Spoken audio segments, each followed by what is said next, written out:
وأسوان والشرقية وطنطا والداخلية.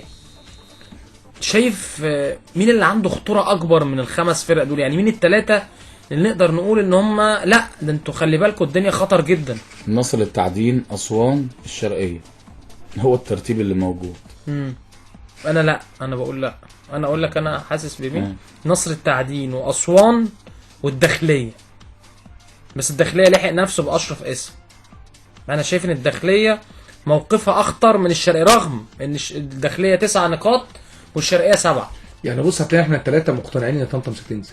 لا طنطا مش هتنزل. يعني بص يعني انت اختار ما تنساش عمل الخبره بتاع الدوري الممتاز هيبقى موجود عند الداخليه، بس خليك فاكر كلام، لان عنده نوعيه لعيبه برضه لعب الدوري ممتاز، فدي اللي هتنسفهم مع الوقت. لا في الثلث الهجومي لا. انا شايف الثلث الهجومي قليل. انا بشوف عندهم مشكله كبيره جدا اللي بيبتدي ببوبا. عندهم اسلام عبد النعيم اكتر من كده، وعندهم بنجامين ده لعيب كويس. بنجامين ده بيقعد يحتدي وتلعب بوبا وانت بتلعب على المرتده يعني قليل، التهديفين قليلين.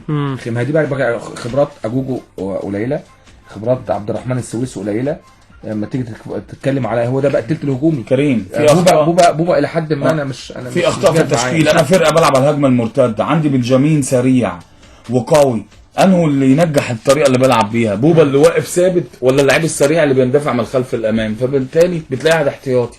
فدي مشكله كبيره جدا على اي حد بيمسك فريق الداخليه يتداركها، عشان اللاعب ده احنا شفناه مميز، شفناه بيعرف يجيب جون، وده الاهم بالنسبه للمدير. طيب يبقى كده الماتشات اللي اتلعبت النهارده في بطوله الدوري، بتروجيت وامبي، دايما لازم افكر بيها المستمعين.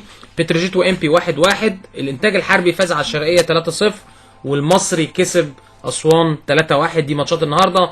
ماتشات امبارح وبدايه الاسبوع 13، سموحه والاتحاد السكندري 0-0، الزمالك والداخليه 3-0 لصالح الزمالك.